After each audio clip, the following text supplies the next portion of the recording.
Saya mulai dulu dari apa itu karakter. Coba teknisi ya, papan tulisnya disiapkan sebentar.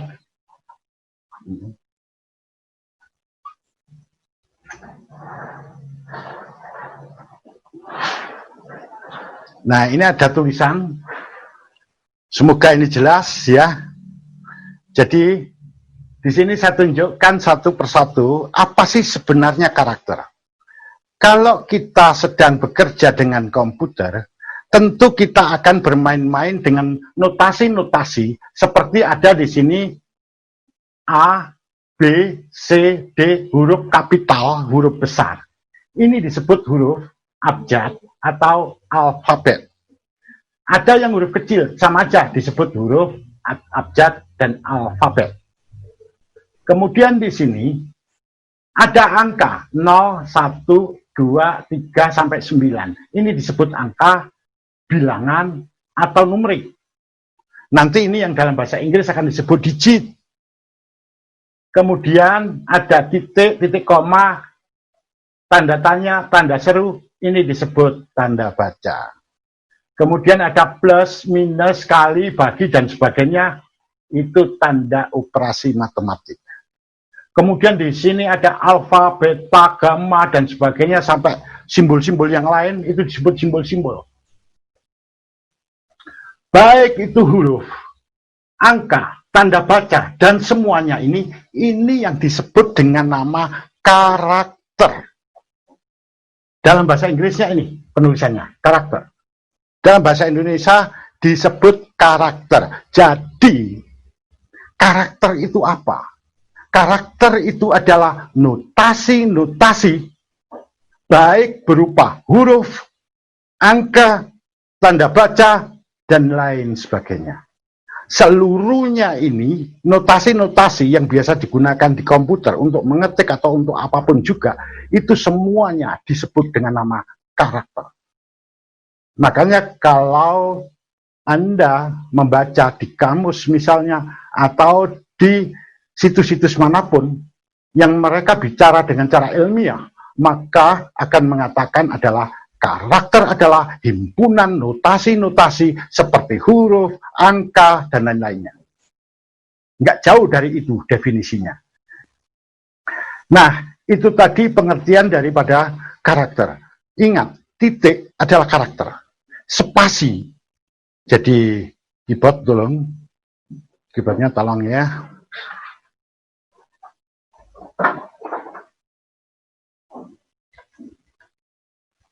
Ini contoh dari keyboard. Spasi atau spacebar, ini karakter. Backspace atau yang untuk menghapus, itu adalah karakter. Jadi semua yang ada di sini ini adalah karakter. Ingat, itu karakter. Oke, kalau sudah paham apa itu karakter, ini. Ada banyak kesalahan orang memahami ketika bermain di internet.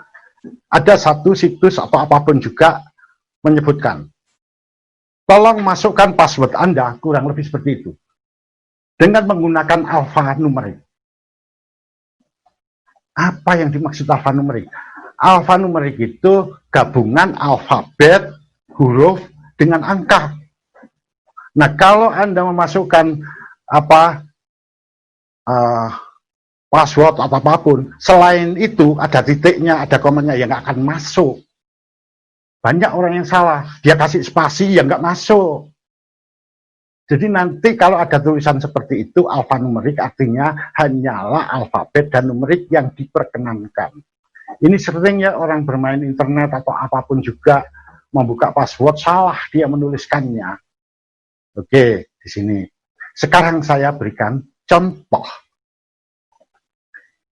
Ini saya menulis, saya spasi makan spasi nasi titik.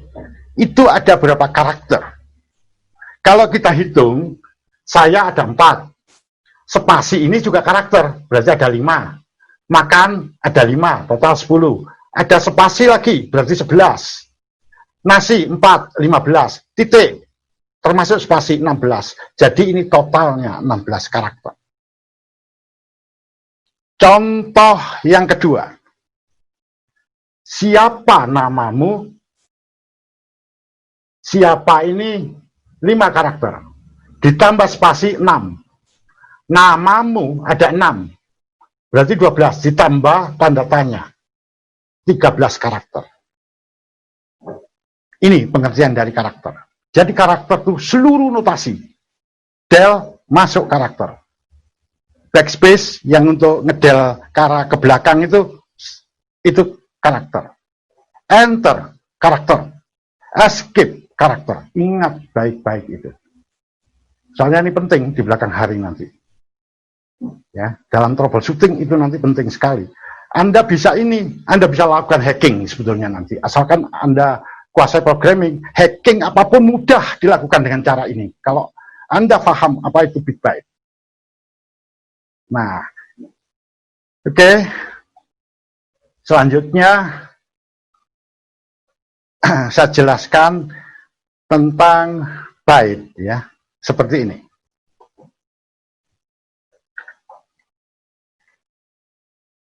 Kita biasa ada satuan panjang adalah meter, satuan bobot adalah gram. Jangan sampai bilang seperti ini ketika saya tanya, satuan bobot itu apa? Kilogram. Itu salah. Kilogram itu tingkatan satuan, kalau satuannya itu gram. Kalau panjang itu meter, bukan kilometer. Jadi hal-hal di sini yang demikian ini harus difahami, satuan-satuan ini. Ya. Jadi nanti kalau tingkatan satuan itu ada sendiri. Saya yakin nanti dalam tingkatan satuan ini Anda juga nggak mengerti itu. Nanti apa yang disebut kuadriliun, septiliun, peta, tera, giga, ya itu nanti harus difahami. Di dunia internasional semuanya sudah gunakan itu. Indonesia aja yang ketinggalan itu. Ya.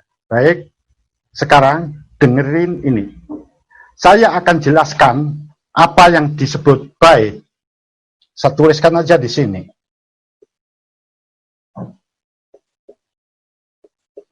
Ini. Byte ini adalah satuan. Satuan apa? Satuan untuk menyatakan kapasitas dari suatu perangkat penyimpanan. Apa yang dimaksud kapasitas? Kapasitas itu kemampuan. Jadi kemampuan simpan data, contohnya begini. Contohnya perangkat penyimpan data itu banyak ya. Ada hard disk, ada flash disk, ada CD, compact disk, ada DVD, dan lain sebagainya. Semuanya bisa digunakan untuk menyimpan data. Termasuk memori utama yang dikenal dengan nama RAM itu. Itu juga media simpan data. Semua media simpan data ini pasti ada ukurannya. Contohnya, flash disk saya ukuran 16 GB. Apa arti 16 GB? Apa artinya itu? Itu yang penting, bukan seperti ini. 8 GB, punya saya 16, berarti yang 16 lebih besar daripada 8. Ya semua anak kecil pun tahu itu.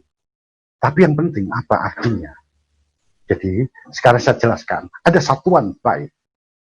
Jadi, kalau 1 meter tahu segini, 1 gram tahu segitu, gitu ya. Tapi kalau 1 byte mudah sekali. Setiap menyimpan 1 karakter itu namanya 1 byte. Jadi misalkan seperti ini. Flash diskmu daya tampungnya berapa? Atau kapasitasnya berapa? Artinya kemampuan untuk menampung data. Dia bilang begini. 1000 karakter misalnya. Oh, artinya flash diskmu tadi itu adalah 1000 byte kapasitasnya. 1000 byte. Kalau sebuah flash disk mampu menampung 10.000 karakter, maka artinya kapasitas dari flash disk tadi mampu menampung maksimal 10.000 byte. Jadi 1 karakter itu 1 byte. Entar dulu nanti, jangan tanya dulu, Pak, byte itu apa sebenarnya? Nanti, tapi ini dipahami dulu. Nah, saya kira jelas ya saya ngomong tadi itu. Jadi, 1 karakter adalah 1 byte. Nah, Bait ini punya tingkatan-tingkatan. Tingkatan-tingkatannya semacam ini. Mungkin Anda sudah menulis ini. Jadi kalau saya menjelaskan, Anda ingin menulis, tulis saja langsung, jangan menunggu. Nanti dikasih kesempatan menulis, nggak akan ya. Jadi kita belajar seperti kuliah. Kuliah, guru ngomong, dosen ngomong, siswa langsung nulis. Kalau dia ketinggalan, dihapus, ya sudah, selesai. Nah, kita terapkan itu di sini.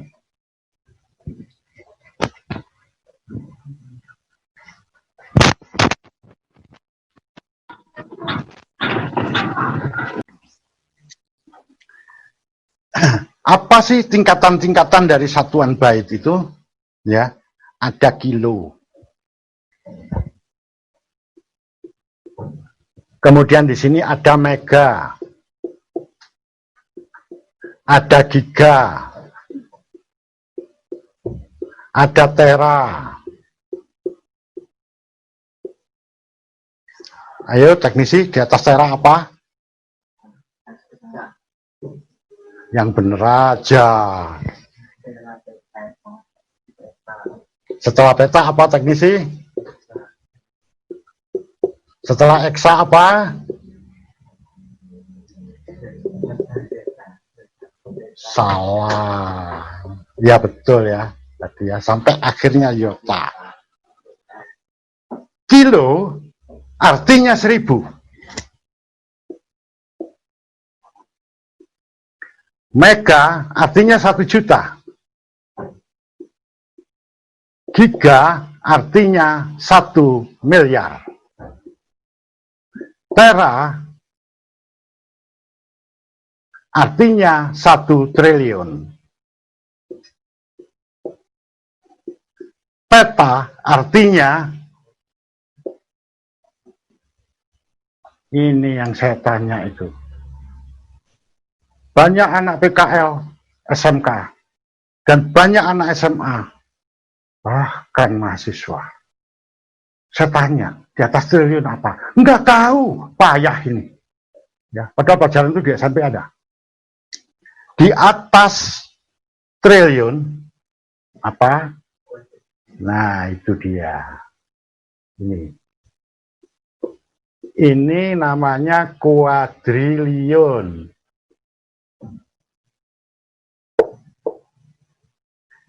Eksa itu adalah 1000 kuadriliun. Apa itu? Betul ya teknisinya, kalau enggak saya keluarkan ini teknisi ini.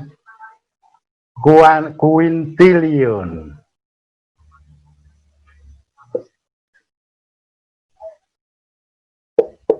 Nah, dan seterusnya. Nanti saya tuliskan melalui WA aja. Ya. Jadi di sini kalau 1 kuadriliun itu nolnya ada 15. Kalau triliun nolnya ada 12. Jadi ini pahami dulu. Oke, kalau sudah tahu tingkatan satuan ini, maka kalau orang bilang sekarang seperti ini, you punya flash disk, ya, ukurannya berapa? 16 giga, Pak. Nah, kalau 16 giga, itu artinya 16 giga byte. Orang hanya menyebutkan giganya aja, kalau nggak percaya lihat aja itu tulisan yang ada di flash disk, pasti 16 GB. B ini adalah simbol byte, tidak boleh huruf kecil, harus huruf besar. Ini peraturan dunia, peraturan internasional. Kalau B kecil itu nanti satuan bit. Bit dengan byte beda. Nah, di sini 16 GB. Maknanya apa? Kalau 1 giga itu sebesar 1 miliar. Kalau 1 gigabyte, ya 1 miliar byte. Misalnya 1 tera. Tera artinya triliun. Berarti kalau 1 terabyte, disingkat TB, berapa? Ya 1 triliun byte. Nah, mari kita lihat sekarang sang flash disk tadi yang besarnya 16 GB. Artinya dia itu ukurannya 16 miliar byte. Artinya flash disk itu bisa digunakan untuk menyimpan karakter sebanyak 16 miliar karakter. Karakter apa? Ya karakter tadi, huruf, titik, dan sebagainya. Pak, kalau saya isi titik berapa saja, nanti habisnya berapa? Ya 16 miliar. Kalau huruf saja ya 16 miliar. Angka saja 16 miliar. Gabungan dari mereka 16 miliar. Pokoknya 16 miliar karakter. Pernah saya tanyakan seperti ini. Seorang pembeli pada sebuah toko, Pak, ada flash disk ukuran 32 GB. Wah, nggak ada, Pak. Ini yang ada 16 ke bawah. Untuk apa sih, Pak? Ini untuk laporan ke Dignas. Katanya seperti itu. Laporan apa? Ini nama siswa yang mulai tahun sekian sampai tahun sekian ini. Nama-nama aja ya? Tanpa foto, iya cuma nama-nama itu. Gak perlu 32. Gak cukup, Pak. Harus 32. Itu 1 giga udah cukup. 1 giga itu 1 miliar. Memang ada namanya anak siswa sampai 1 miliar. Nah, ini ya harus dipahami. Soalnya nanti ini penting. Penting nanti Anda untuk melihat sesuatu, jangan sampai ngomong yang enggak gitu. Oke, itu kapasitas. Contoh sekarang sebuah hard disk. Hard disk 500 giga. Artinya hard disk tersebut memiliki daya tampung 500 miliar karakter.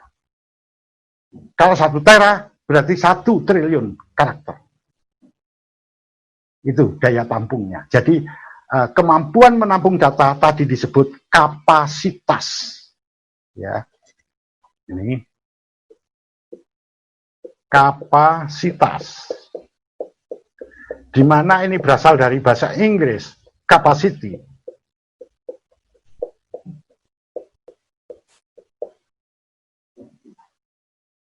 Jadi kapasitas itu adalah daya tampung data. Ini akan saya gunakan terus istilah kapasitas nanti.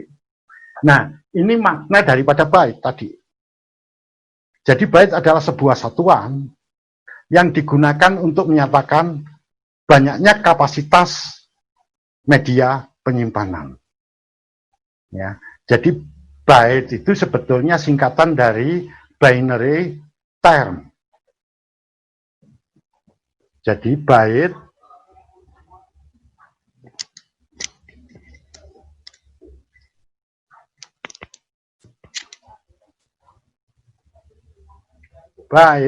itu singkatan dari binary term. Jadi binary term itu disingkat menjadi byte. Apa sebenarnya nanti akan saya jelaskan tentang masalah ini. Nah, untuk berikutnya saya akan jelaskan bagaimana data berjalan di dalam komputer. Mulai dari masuk dari alat input seperti keyboard, mouse, hard disk, flash disk, dan sebagainya, hingga dia disimpan di memori utama, diolah di prosesor atau CPU, kemudian sampai ditampilkan ke monitor. Bagaimana prosesnya? Untuk itu kami break dulu, kami kasih kesempatan bertanya tentang ini dulu, yaitu mengenai karakter dan byte dan satuannya. Soalnya nanti kalau enggak ini difahami, kita ke belakang akan susah. Nah, untuk itu saya buka dulu pertanyaan di sini. Apakah sudah paham? Kalau belum paham, katakan, akan saya ulang mulai dari awal lagi. Karena yang penting bukan hafalan, tapi pemahaman itu yang penting. Supaya tahu. Nah, untuk itu kami persilakan Ibu Diah untuk menjadi moderator ya. Silahkan yang mau tanya dari siswa SMK 1 Bogor. Mungkin ada pertanyaan dari penjelasan dari Pak Ratno tadi mengenai satuan, Pak Nggih? Satuan, ya, ada satuan byte sama karakter. Ada bit, byte, dan sebagainya, ya karakter.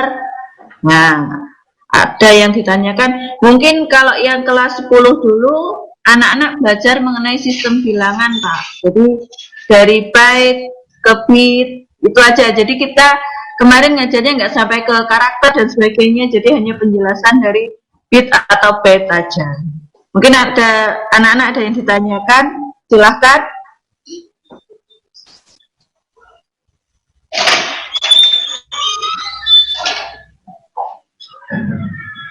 Mana? Ya, halo, assalamualaikum. Waalaikumsalam warahmatullahi wabarakatuh. Ya, Pak, ini saya Ya. mau tanya, Pak. Ya, silakan. Namanya. Itu kan, Namanya dulu. oh ya, nama saya Wildan Jaya Arif Dani. Ya, silakan, silakan. Anu, Pak, itu kan di komputer kayak pas penginstalan itu kayak ada bilangan 32 bit sama 64 bit. Itu Ya. maksudnya apa ya, Pak? Oke, ya. Oke, itu saja pertanyaannya. Iya, Pak, cukup itu saja, Pak. Ya, ini saya jawab dulu. Nanti berikutnya kalau ada pertanyaan lagi, silakan. Sekarang silakan siapkan pertanyaan bagi yang lain sambil menunggu jawaban ini saya sampaikan. Oke, baiklah begini. Ada pertanyaan 32 bit, 64 bit. Singkat saja, justru itu nanti yang akan kita pelajari. Untuk bisa mengerti itu, Anda harus tahu dulu karakter. Setelah Anda tahu karakter, bagaimana mekanisme transfer data berjalan. Di sini terlibat bagaimana data itu berjalan, kemudian lewat mana dia berjalan, melalui komponen-komponen apa saja. Dari situlah nanti akhirnya kita bicara bit. Masalahnya saya tahu, kalau Anda lihat gini, 64 bit, 32 bit, itu penting sekali.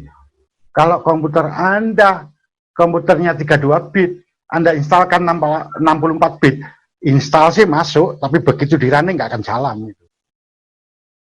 Kalau kebalik, komputernya itu 64 bit, dikasih sistem operasi 32 bit, jalan normal, namun akan lambat.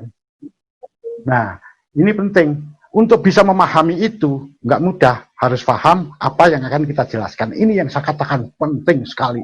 Ingat, ya, di perguruan tinggi, ini juga akan diajarkan. Kenapa? Karena saya juga mengajar di sana. Dan ternyata saya cek, nggak ada yang diajarkan itu. Ya, bahkan di perguruan tinggi terkenal loh. Ternyata mereka juga nggak paham. Makanya sekarang mari kita pelajari itu. Jadi harap sabar menunggu. Setelah ini kita akan menuju ke pertanyaan Anda. Ya, terima kasih. Monggo Bu Dia, mungkin yang lain ada yang bertanya.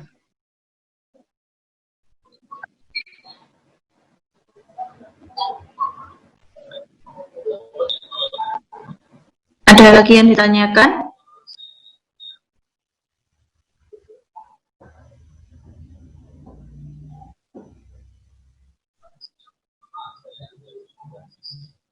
Nggak ada? Ya, kalau nggak ada, Nggak ada, lanjut. ya, saya lanjutkan. Tapi ini Bisa resiko dilanjut dulu, Anda Pak. sendiri ya. Kalau Anda sampai nggak paham, soalnya nanti ke belakang ini, awalnya mudah-mudah, ke belakang itu sulit loh nanti ya. Makanya saya nanti all out untuk menjelaskan pada Anda ini. Jadi setiap ada yang nggak paham, langsung bertanya. Itu yang penting. Supaya nanti bisa ngikuti di belakang hari. Baik, saya lanjutkan sekarang tentang mekanisme transmisi data. Saya hapus dulu ini.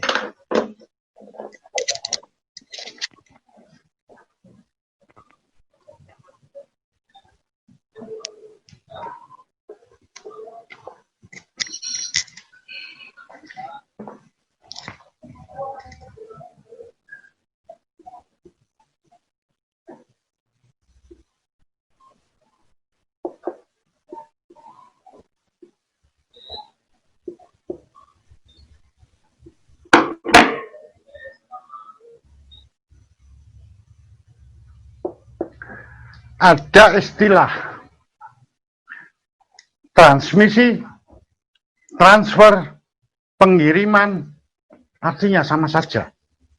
Dalam kaitan nanti yang kita pelajari di sini artinya sama saja, pahami dulu. Jadi kalau saya bilang transmisi data, artinya pengiriman data.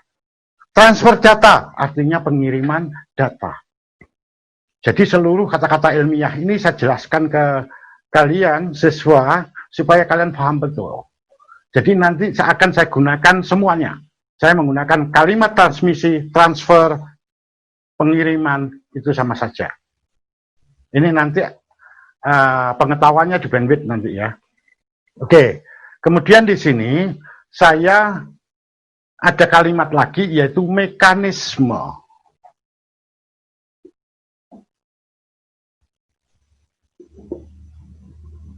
Ini sama saja dengan proses, cara, teknik.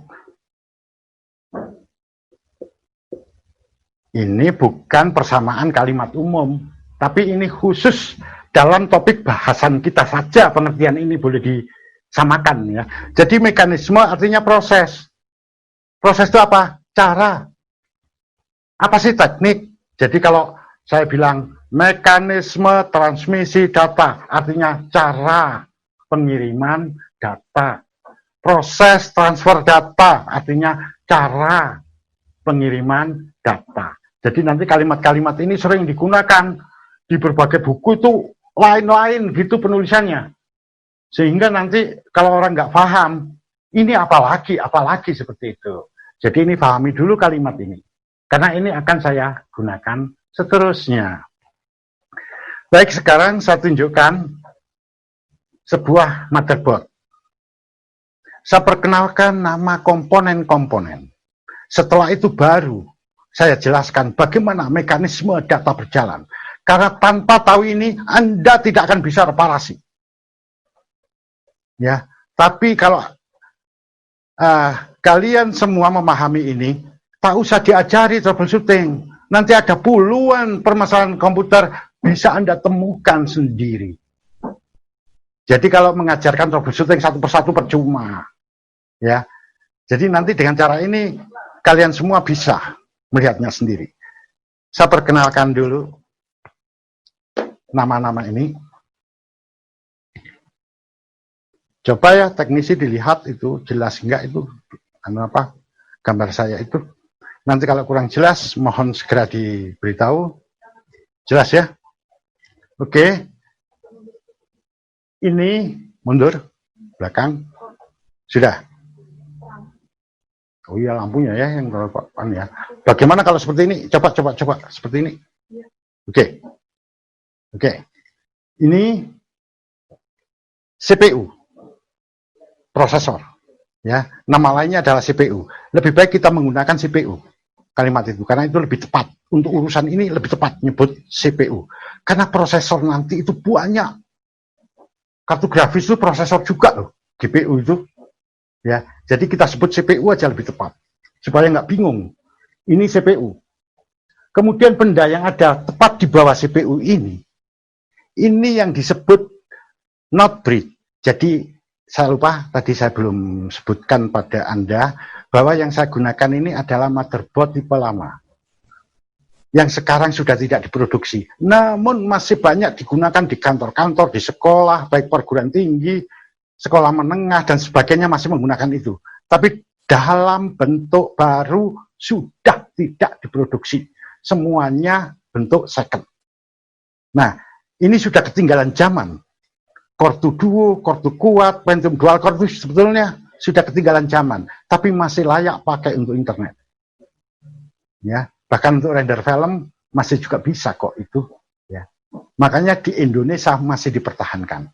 Nah, yang saya pegang ini adalah sistem chipset konvensional. Apa sih artinya konvensional? Yaitu yang biasa dipakai dulu.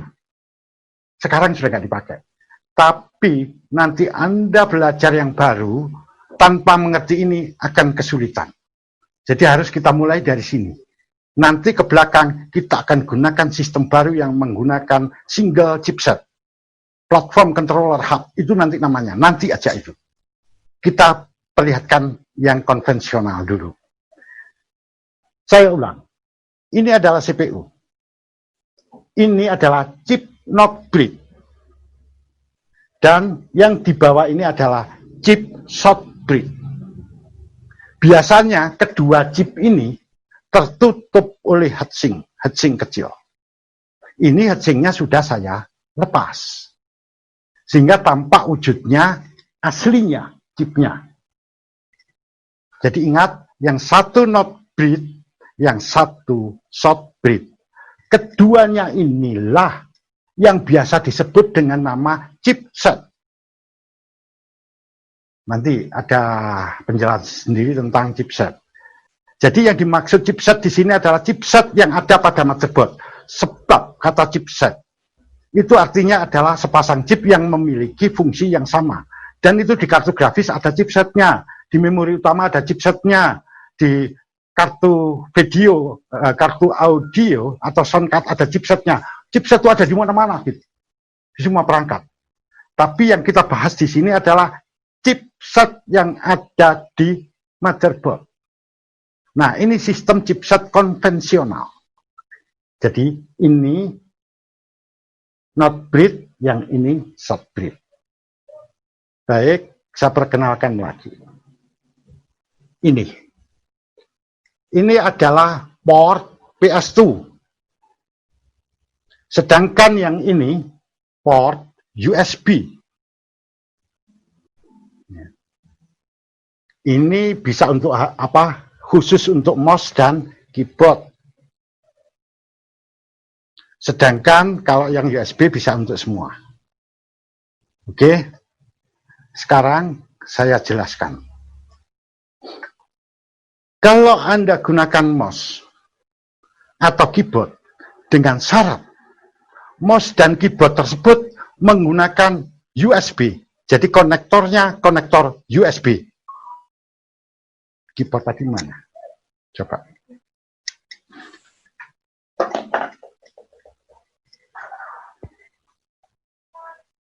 Ini sebuah keyboard. Dia konektornya pakai konektor USB. Ya, bukan PS2. Kalau PS2 itu bulat. Nah, ini yang saya ceritakan yang USB.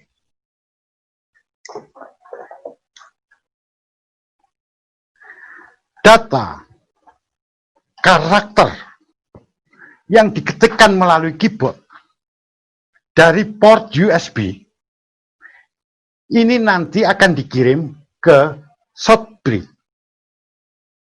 Setelah itu dikirim ke chip not bridge. Setelah itu disimpan di memori utama. Jadi ini kita sebut sebagai memori utama. Orang awam menyebutnya dengan nama RAM. Kalimat RAM ini salah kaprah sebenarnya. Secara ilmiah salah.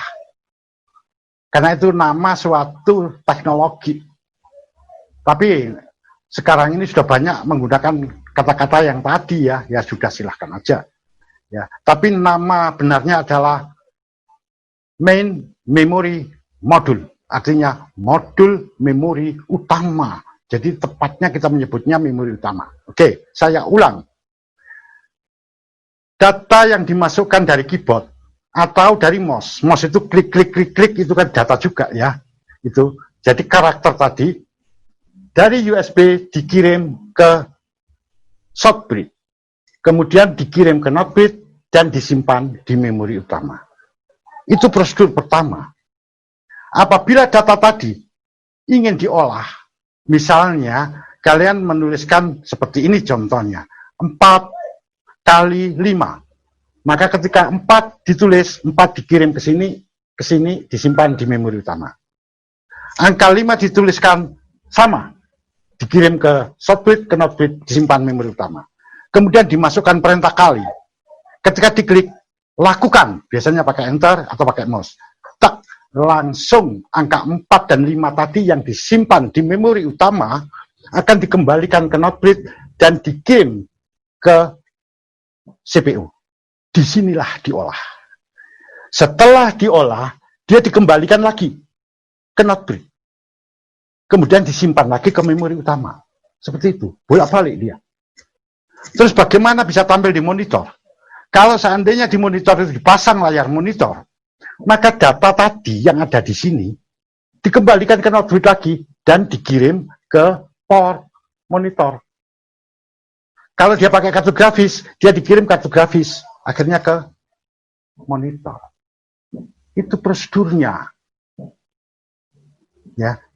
Dari ini saja ada puluhan troubleshooting yang bisa Anda temukan nanti.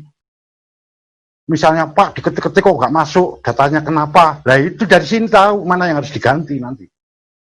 Ya, jadi pahami. Saya ulang. Data yang masuk melalui port USB, dia akan dikirim ke shortbread, kemudian ke notebread, dan disimpan di memori utama. Kalau dia akan diolah, maka dia kembalikan ke notebread, kemudian ke CPU. Setelah selesai hasil olahan, dibalikkan ke notebread dan simpan di memori utama. Untuk ditampilkan ke layar monitor, dia langsung dikirim ke notebread dan langsung dikirim ke kartu grafis dan ke layar monitor. Nah, kemudian, Pak, bagaimana kalau ada data dari hard disk? Sama prosesnya. Sekarang hard disknya pakai apa? Hard disknya pakai SATA. Oh, ini port SATA. Data dari hard disk masuk port SATA, dikirim ke shortbread, dikirim ke notebread, kemudian disimpan di memori utama. Seperti itu. Ya, Pak, kalau dia pakai konektor ATA, hard disknya pakai hard disk ATA, ya ini. Masuknya kemana? Sama, nanti dari hard disk ke konektor ini, masuk ke shortbread, kemudian ke notebread, disimpan memori utama. Soal pengolahannya sama aja, nanti kalau diolah ya masuk gini, keluar masuk, kayak tadi. Nah, Pak, kalau dari flash disk, gimana? Sama, flash disknya pakai apa? USB kan? Nah, ya dari USB tadi, dari sini, dikirim ke shortbread, kemudian ke notebread, kemudian ke memori utama. Itu prosedurnya seperti itu. Ya. Jadi semua alat input, jadi semua input data pada dasarnya, dia pakai alat apa saja, pakai keyboard, pakai mouse, kemudian dari hard disk, dari flash disk, dari scanner, dari joystick, semua itu akan dikirim ke shortbread, kemudian ke notebread dan simpan di memori utama. Itu kuncinya. Terus bagaimana, Pak? Kalau itu disimpan, misalnya hasil ketikan tadi disimpan di hard disk. Ya sudah, ketika Anda lakukan perintah save, simpan file tadi, maka data yang ada di memori utama, dia akan dikirim ke notebread, dibalikkan ke shortbread. Dari shortbread inilah nanti dikirim ke hard disk. Hard disknya pakai apa? SATA, ya masuk di SATA ini langsung ke hard disk. Kalau disimpan di flash disk, ya sama aja, dari memori utama ke notebread, kemudian ke shortbread, kemudian ke flash disknya. Flash disknya kan pakai USB, dikirim ke USB, ke port USB. Pak, kalau di print gimana? Sama aja. Data yang dari sini langsung ke notebread, kemudian dari shortbread. Dari shortbread dikirim ke printer. Sekarang kita tanya, printernya itu pakai port apa? Kalau dia pakai port USB, ya dikirim ke USB, baru ke printer. Kalau printernya pakai LPT, ini LPT, ini, port LPT, line printer. Ya nanti dikirim ke sini, langsung ke printer. Ini prosedurnya. Ya. Sekarang kalau Anda semua memperhatikan ini, akan bingung. Pak, bagaimana kalau laptop? Sama. Tapi nanti begitu Anda berhadapan dengan laptop, Anda akan sedikit pusing itu melihatnya. Nanti saya tunjukkan juga. Ya. Nah, bagaimana untuk komputer server, Pak, yang misalnya pakai Xeon dan sebagainya, sama semua prosesnya kayak gitu. Jadi inilah fungsi chipset. Oke, saya jelaskan di sini. Proses tadi hanyalah bisa berjalan apabila komputer nyala. Kalau komputer mati ya nggak bisa. Ya, hanya komputer yang nyala bisa seperti itu. Kenapa saya bisa begitu? Maknanya begini. Nggak usah menghafal. Jadi, Pak, kalau begitu, memori utama, RAM yang disebut RAM, fungsinya apa? Jangan membaca.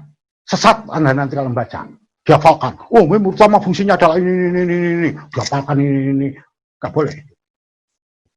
Kalau caranya seperti itu, Anda akan bodoh sampai kapanpun. Karena nanti ada ribuan perangkat komputer. Ya, kalau menghafalkan pusing, akhirnya nanti lupa lagi. Tapi kalau Anda paham, dimanapun Anda berada, Anda bisa menjawab dengan tepat, tanpa menghafal. Contoh sekarang. Pak, fungsi daripada memori utama itu apa? Untuk menyimpan data yang sifatnya sementara ketika komputer nyala. Enak wis. Enak kan? Ya, karena kayak begitu. Pertanyaannya, Pak, kalau komputer mati, gimana? Ya hilang semua datanya. Orang dia bisa nyimpannya kalau hidup kok. Orang bertanya lagi. Kalau hard disk, ya media, perangkat untuk menyimpan data. Sifatnya tetap. Mati pun dia bisa. Jadi bedanya memori utama dengan ini apa? Udah silakan pikir sendiri. Nanti Anda akan tahu sendiri. Dari sini nanti Anda akan tahu apa itu chipset, fungsinya apa. Ya. Nggak usah dihafal. Jadi nanti ini komponen ini seluruhnya Anda akan mengerti ini fungsinya apa, didefinisikan apa, bisa semua asalkan Anda paham. Jangan coba-coba menghafal, nggak akan pernah bisa. Ya, kalau belajar dengan cara menghafal, saya katakan jelas-jelas itu belajar dengan cara sesat. Yang betul itu paham, memahami. Ya, kalau paham, Anda bisa menjadi penemu, bisa menjadi pengembang. Kalau hafal, nggak akan pernah bisa. Baik, ya. Sekarang saya coba untuk saya gambarkan langsung supaya lebih mudah difahami.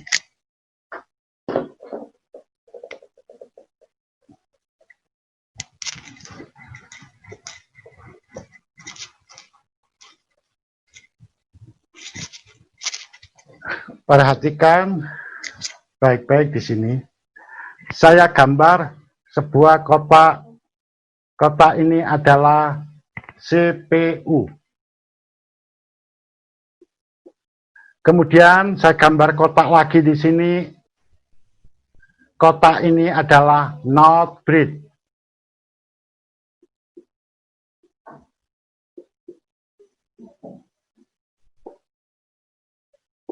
Kemudian saya gambar lagi kotak di sini. Ini adalah short bridge.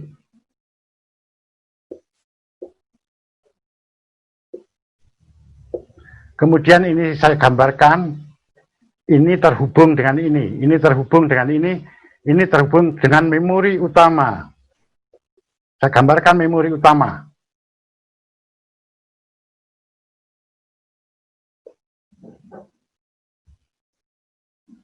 Dan di sini saya gambarkan kartu grafis.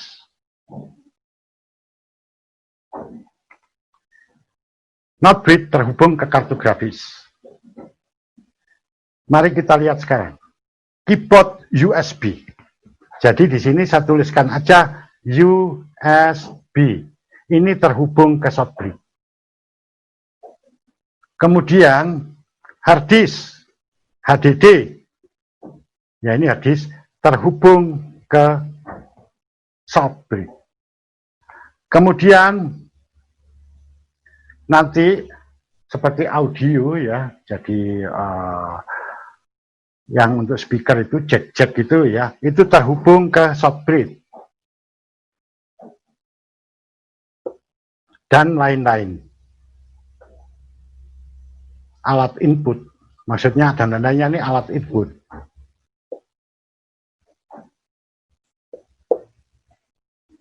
Nah, udah. Seperti ini ya.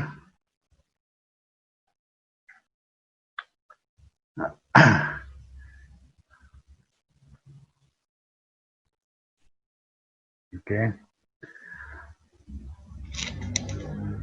Anda tidak usah bingung dengan alat input ya. Gampang kok itu. 5 menit saja Anda hafal.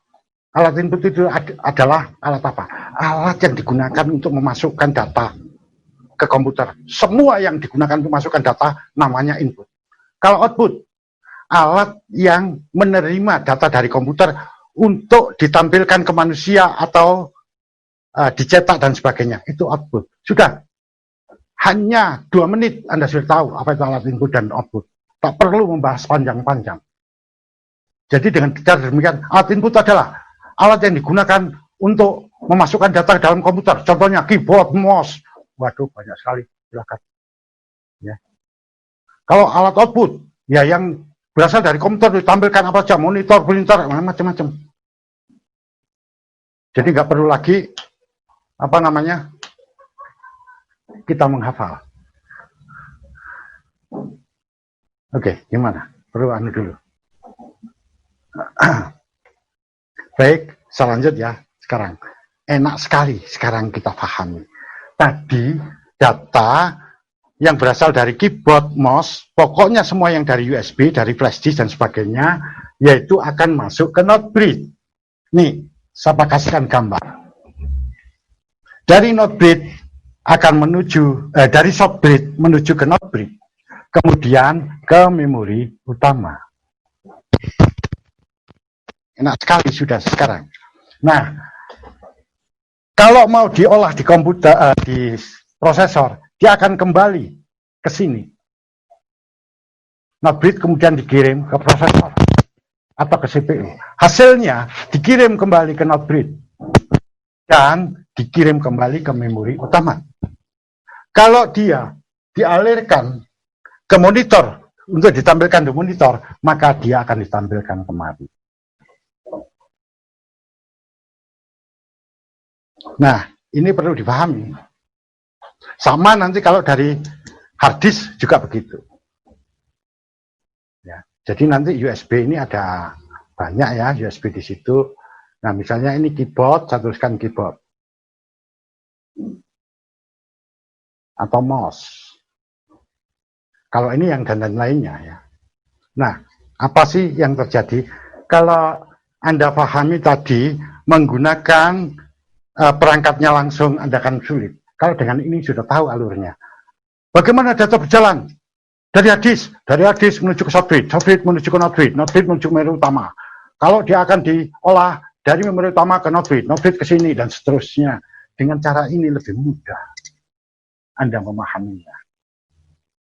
Sekarang saya tunjukkan ya.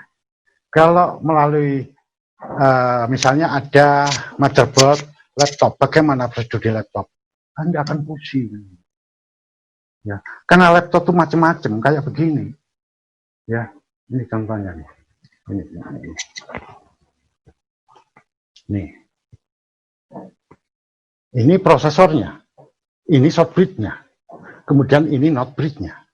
Ini masih mending. Di yang lain itu malah Softbridge-nya di belakang.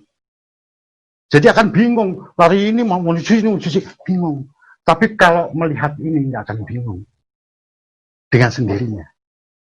Ya, makanya orang belajar laptop langsung perangkat keras salah. Dia harus paham dulu di desktopnya. Kalau dia nggak paham di desktop, mudah mempelajari itu. Oke, ini adalah mekanisme transmisi data. Pertanyaan berikutnya dalam transmisi data. Data karakter tadi dari keyboard menuju ke Softbridge, dari Softbridge menuju ke Notebridge dan seterusnya. Bagaimana cara mengirimkannya?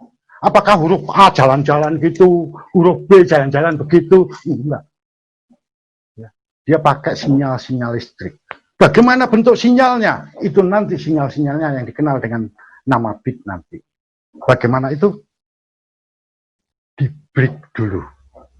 Dari sini dulu, silahkan bertanya. Tapi saya minta istirahat dulu ya. Karena capek juga ya ngomong. Mungkin kita 10 menit untuk istirahat. Sambil silahkan Anda menyusun pertanyaan.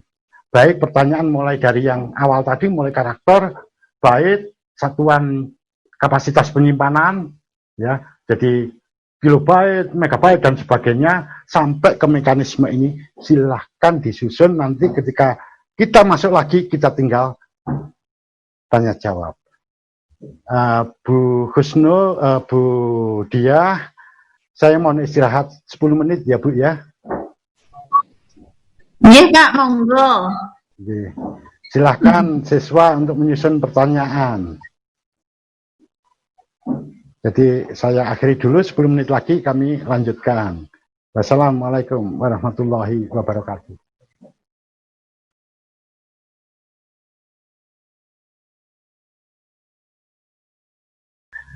Ada tadi yang belum saya ceritakan ya. Tadi saya menyebutkan aliran data yang dari USB dan sebagainya. Ada yang belum saya sebutkan yaitu yang dari PS2. Coba saya perkenalkan dulu. Ini adalah port PS2.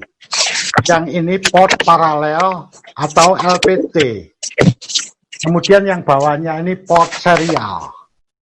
Port serial hampir sama dengan portnya monitor yang disebut D-sub itu. Hampir sama. Kalau D-sub itu berupa lubang-lubang, tapi kalau port serial berupa pin-pin. Jadi ini yang port serial. Ini port paralel. Kemudian ada satu lagi, mudah-mudahan di sini ada. Nah ini, kalau yang ini untuk hard disk, tapi ada yang mirip seperti ini, tapi dia lebih pendek, lebih kecil, yaitu yang ada di bawah ini ya. Biasanya letaknya juga ada di sini atau di mana-mana gitu. Ada dua itu, yang satu panjang, yang satu pendek. Yang pendek ini adalah untuk FDD. FDD itu floppy disk. Jadi itu untuk disket ya. Tapi anak sekarang tentu nggak tahu disket ya. Kalau ibu gurunya pasti sudah tahu disket karena zaman lalu itu masih pakai disket. Nah itu untuk FDD. Sedangkan yang ini adalah port paralel, yang ini port serial, ini PS2. Ini yang belum saya sebutkan tadi. Selain itu port itu tersambung langsung ke shortbridge. Khusus untuk yang dari paralel, dari PS2, dari serial, dan dari FDD tidak langsung tersambung ke shortbridge. Dia melalui satu chip dulu. Yaitu chip itu mana? Ini chipnya. Nah ini chip ini. Tapi letaknya dia tidak selalu di sini. Dia bisa di sini atau bahkan di ujung sini. Nah di ujung sini. Letaknya bisa di mana-mana. Chip itu. Gampang kalau melihatnya. Chip ini nanti yang dikenal dengan CO atau IO controller. IO controller atau CO controller. IO itu singkatan input output controller. Kalau CO super input output controller. Nah, yang berasal dari 5 port tadi, yaitu dari paralel, serial, PS2, kemudian dari FDD, itu akan terhubung ke IO controller ini dulu, baru dia tersambung ke shortbridge. Ini penting nanti untuk perbaikan laptop ini ya. Sebagian besar laptop rusaknya nanti di situ. Jadi dia tersambung ke sini. Jadi kalau dalam gambar seperti ini. Mana penghapusnya tadi gini ya.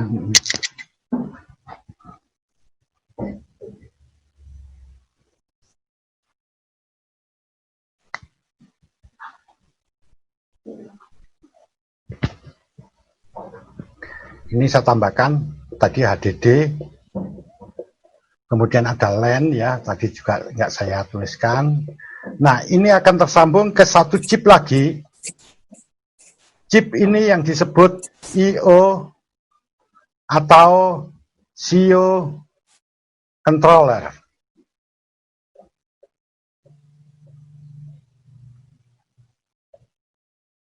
Nah baru dari chip ini yang tersambung ke, kelihatan ya dari sana ya, kelihatan masih. PS2, port PS2, ke port serial, ke paralel, ke FDD. Ini. Yang PS2 ini bisa keyboard maupun mouse. Jadi kalau misalnya kita gunakan keyboard PS2, yaitu keyboard yang melalui port PS2. Jadi yang bentuknya konektornya bulat itu, maka data itu tadi tidak dikirim ke notebook secara langsung. Yang dari port PS2, keyboard mouse yang berasal dari port PS2, dia akan masuk ke I/O controller dulu. Baru ke shortbread, kemudian ke notebook, baru ke memori utama, seperti biasanya. Jadi dia harus melalui satu chip ini dulu. Nah, nanti di sini penting untuk ini. Seringkali itu yang namanya keyboard tidak fungsi. Ya, baik yang di komputer desktop maupun di laptop, tiba-tiba keyboard nggak fungsi. Ya. Padahal di sini keyboardnya dicek, di komputer lain bisa, tapi di situ nggak fungsi. Laptop juga sama. Sering keyboard macet secara total. Nah kalau sudah kayak gitu, bagaimana? Jangan dulu ganti keyboard, kadang keyboardnya nggak rusak itu. Ya. Yang rusak mana? I/O-nya, I/O controllernya ini yang harus diganti. Jadi nanti kalau ada orang yang punya laptop, tentu ya di antara siswa, ibu guru atau siapa, bapak guru yang ada di situ, mungkin pernah ngalami itu, keyboardnya nggak fungsi. Ya. Nanti kalau dibawa ke sana, itu nanti laptopnya itu yang diganti adalah I/O controllernya. Cuma kalau di desktop disebut I/O controller. Tapi kalau di laptop, orang menyebutnya dengan nama ini. Ini salah kaprah lagi. Ya, jadi kalau di dunia usaha, dunia industri ini sering sekali salah kaprah itu. Karena dia tidak mengetahui nama aslinya sehingga dia membaca apa adanya. Contohnya, kenapa dia disebut ini? Ini sebetulnya adalah merek chip. Chip I/O controller yang dipasang di laptop kebanyakan bermerek ini. Di chipnya ada tulisan ini. Gitu. Coba ya.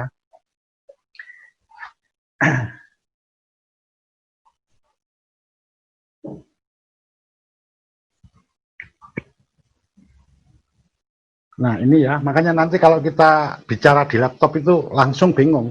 Tadi kalau kita pakai desktop, semuanya itu chip itu ada di depan semua ya, di atas semua, nggak ada yang di belakang.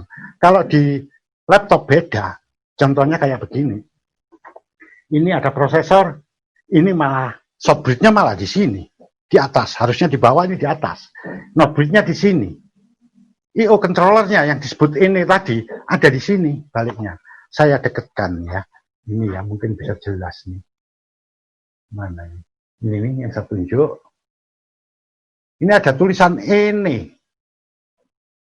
Ya. Nah, ini I/O controller sebetulnya mereknya dia ini. Padahal mereknya nggak selalu ini. Ada ITE, ada Winbond, ada SMSC dan sebagainya. Ada Nvidia macam-macam. Jadi begitu orang bilang, oh ini rusak. Kemudian kami pertanyakan, oh ini ya, yang mana itu? Gitu.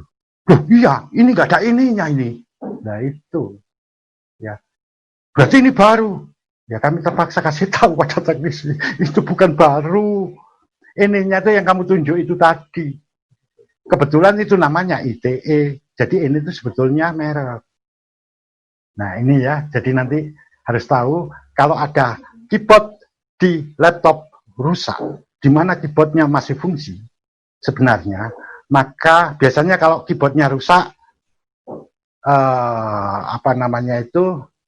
touchpad-nya yang untuk mouse itu yang digesek-gesek dengan tangan rusak juga. Kalau dua-duanya ini nggak fungsi, pastikan itu controllernya yang rusak.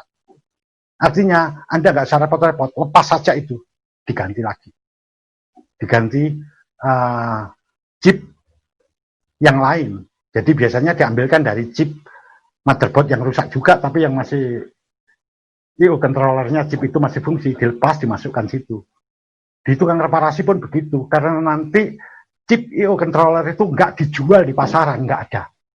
Jadi mereka bisanya sistem kanibal kayak tadi. Jadi ngambil milik yang lain yang sudah rusak, kemudian ditempelkan lagi di situ. Jadi di sini otomatis kalau jurusan TKJ kayaknya nggak bisa melakukannya ya, harus orang yang dari elektronika itu. Kecuali kalau di sana diajari bagaimana cara melepas chip dan memasang kembali. Tapi setidak-tidaknya Anda semua tahu kalau ada itu rusak, disitulah letaknya. Sehingga nanti nggak mudah ditipu. Soalnya kadang-kadang itu ada ya, tukang reparasi malas, dia sudah tahu itu, repot-repot banget kayak gini, suruh beli aja, orangnya kaya kok, dia punya duit. Berapa motherboard? 1.500.000. Akhirnya itu. Nah, terus bagaimana motherboardnya tadi yang sudah ada? Dia ambil, nanti dia perbaiki sendiri ya. Nah ini ya, ini hal-hal demikian supaya tidak terjadi lagi, supaya Anda tahu. Jadi perhatikan betul di sini supaya nanti tidak tertipu ya. Jadi syukur kalau Anda tahu kayak gitu, terus cari chip sendiri dari komputer-komputer yang rusak yang lain, kemudian Anda berikan ke dia, mungkin hanya kena ongkos saja. Ongkos lepas pasang mungkin 100.000, 50.000. Tapi kalau Anda mengandalkan chip yang dari sana, harganya ratusan ribu. Bisa 300, 400 gitu. Oke, itu tadi salah satu contoh. Dengan mengetahui mekanisme transmisi data, kita sudah tahu troubleshooting. Ya, bagaimana kalau komputer desktop? Kalau kita gunakan komputer desktop, sama kalau keyboardnya dicek di mana-mana bisa, ya ternyata dipasangkan di komputer ini tidak bisa. Yang rusak bukan konektornya. Biasanya tukang reparasi ininya dilepas, itu bodoh sekali. Salah itu, karena konektor tidak pernah rusak. Ya, karena dia hanya penghubung aja. Nah, yang rusak I/O-nya ini loh yang harus diganti. Contoh lagi sekarang, supaya Anda bisa menjelaskan ke orang-orang yang seperti ini. Ini sering ini ya, di pasaran, di dunia usaha, atau sesama siswa, sesama orang komputeris berbicara begini. Kenapa ya, kalau keyboard itu rusak, tak lama kemudian mouse-nya yang rusak? Selalu seperti itu. Nah, di sini begini, ya. Kalau ini keyboard, port ini, dia rusak. Ini juga rusak gitu. Pertanyaannya, kok bisa lompat ya rusaknya? Orang pada bingung, ya kenapa ya?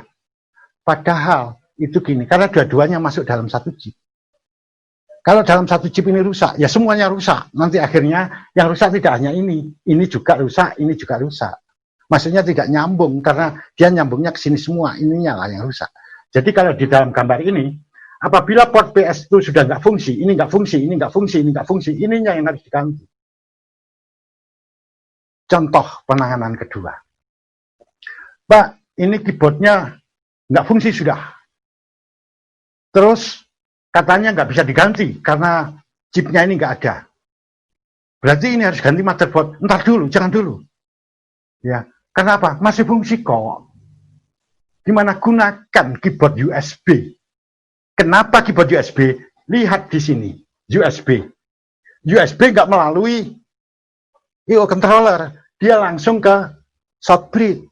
Sehingga ketika dipasang keyboard USB, nggak masalah. Artinya komputer itu masih bisa digunakan. Nah, jangan sampai tertipu oleh hal-hal demikian. Contoh yang berikutnya. Seseorang menjual komputer desktop. Penjual bilang, ya, ini murah dan sebagainya. Udah, dikasihlah komputer tersebut dengan keyboard USB. Padahal si penjual sudah tahu bahwa itu port PS2-nya rusak. Nah, diberikan USB jalan. Tadi ya dijuallah dalam kondisi itu. Nah, suatu saat itu yang namanya si pemilik yang membeli tadi menggunakan port PS2. Dia nggak kena. Pak, kenapa PS2 nggak kena? Pasti penjualnya bilang, oh itu nggak cocok memang dengan PS2, pakai USB aja seperti itu. Padahal aslinya rusak ya. Jadi komputer-komputer murah itu banyak loh yang kayak gitu. Saya jumpai ini banyak yang di sekolah-sekolah itu keyboardnya pada USB semua, padahal ada PS2-nya. Setelah kami cek memang PS2-nya udah rusak semua, pantes harganya murah. Ya, tapi juga nggak masalah sih itu. Oke, tadi troubleshooting semacam tadi itu haruslah diketahui. Jadi nanti kalau menjelaskan ke siapapun saat Anda PKL nanti, ya bisa menjelaskan, oh Pak, ini rusak ininya harus ganti ini, kayak begitu. Jadi jangan asal-asalan, ya. Jadi jangan tahu-tahu dibilang motherboardnya rusak lah yang ini, jangan ya. Jadi dengan cara ini Anda sudah tahu sendiri. Nah, sebelum saya jelaskan fungsi dari masing-masing chip ini, ya, saya buka dulu pertanyaan-pertanyaan. Monggo kalau ada pertanyaan. Ayo, siapa yang mau tanya? Ini ada sesi tanya jawabnya. Kita kasih waktu berapa menit Pak ini Pak? Terserah aja Bu. Terserah aja. Oh gitu. Nggih. Ayo silakan tanya yang sudah punya pertanyaan mulai dari yang pertama tadi nggih Pak, yang karakter tadi sampai yang chip ini nggih. Nggih. Yang chip I/O itu. Ayo silahkan, ada yang tanya?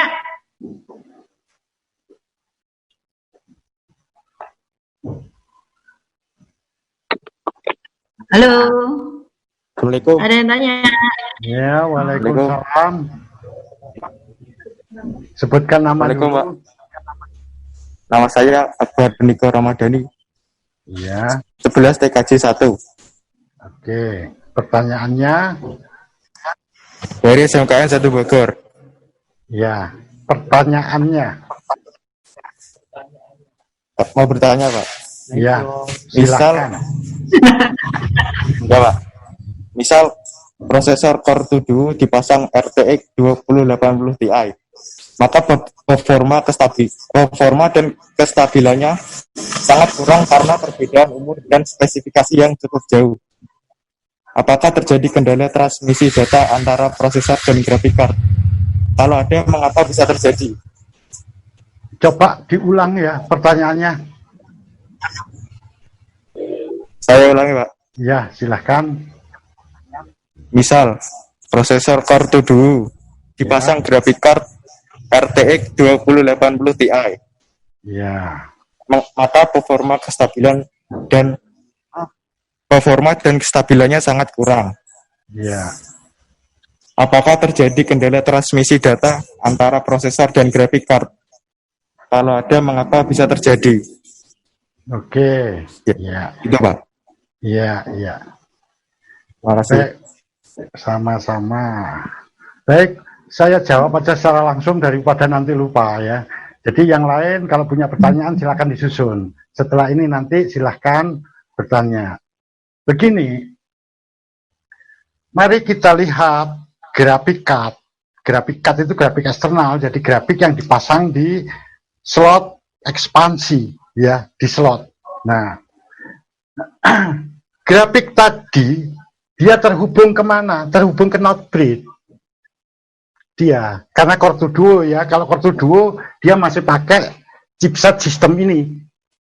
Grafik card tadi itu terhubung ke sini. Dia tidak ada hubungannya dengan prosesor. Mau prosesornya Pentium dual core, mau Core 2 Duo, mau Core 2 kuat, mau Pentium 4, dia Pentium D, nggak ada hubungannya di sini. Kalau terjadi kendala performa yang turun, itu lebih banyak disebabkan karena ini, hubungan dari dua ini. Nggak cocok. Artinya grafik card-nya tadi nggak cocok dengan spesifikasi dari not bridge-nya. Karena not bridge ini harus cocok spesifikasinya, harus kompatibel. Satu, kompatibel dengan prosesornya. Dua, kompatibel dengan memorinya. Tiga, kompatibel dengan kartu grafisnya. Jadi kartu grafis ini nggak kompatibel dengan chipsetnya, dengan not bridge-nya. Artinya dia tidak cocok dengan motherboard-nya, begitu gampangannya.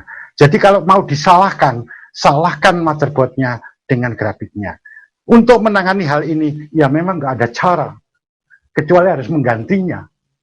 Ganti yang kompatibel. Untuk mengetahui kartu grafis apa yang kompatibel, gampang sekali. Lihat ini nanti tipenya apa. Misalnya ya, kalau Anda gunakan Intel, misalnya itu G31, G41, ya. Nanti di situ kalau not bridge-nya bernama G41, itu sudah ada cocoknya grafik card yang ini itu ada. Ya, dan Notebreed ini tidak satu jenis, itu ada ratusan jenis, sehingga nggak mungkin seseorang hafal. Nah, ini ada tabelnya, Kami miliki tabelnya. Kalau memang nanti diperlukan, ya, bisa kami kirimkan ke tempat Anda. Silakan difotokopi di sana nanti, setebal 60 halaman folio. Ada nanti itu daftarnya di situ. Jadi Anda tinggal lihat Notebreed-nya apa, cocok nggak dengan kartu grafisnya. Jadi nggak boleh kita memasang sembarangan di situ. Harus yang kompatibel. Inilah gunanya ilmu kompatibilitas. Ini yang disebut hardware compatibility yang kemarin kita sebutkan. Nah, betapa pentingnya kompatibilitas untuk pengetahuan diagnosis, troubleshooting, dan perakitan sebagai dasar utama. Termasuk ini dasar utama. Tapi untuk kompatibilitas semacam ini, ya, tidak akan kita jelaskan sekarang karena panjang. Itu nanti ada bahasan sendiri, makanya panjang sekali. Nah, ini untuk Budi ya. Inilah sebabnya ya, pengetahuan ini panjang. Maka alangkah baiknya saya sarankan begini, kalau mau video conference, ya, tambahi aja waktunya. Misalnya seminggu 3 kali, no problem, nanti saya sediakan. Saya bisa motong dari SMK lain untuk apa, kita atur waktunya, tidak masalah. Karena nanti memang panjang, saya sendiri ragu kok bahwa ini nanti bisa. Ya, jadi itu tadi. Kalau seminggu 2 kali kadang kurang. Iya Bu. Ya nanti silakan aja diusulkan kalau memang setuju ya monggo, kalau kita ngikuti. Demikian Mas siapa? Mas Niko. Ya, Mas Niko, gimana? Niko. Masih ada pertanyaan atau kurang jelas? Pak, Assalamualaikum. Ya, Pak. Waalaikumsalam, ya. Pak, saya mau tanya soal media penyimpanan. Ya, silakan. Namanya dulu. Nama saya Adi Satria Prakoso. Oh, ya. Ya. Silakan. Pak, bedanya ROM sama RAM tuh apa Pak ya? Terus contohnya ROM sama RAM tuh gimana? Oh ya.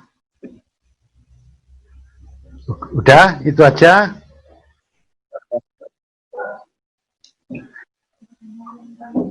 Oke, kalau itu langsung saya jawab.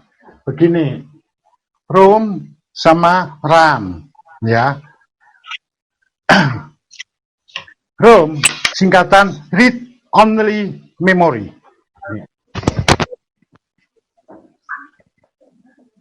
Read only memory.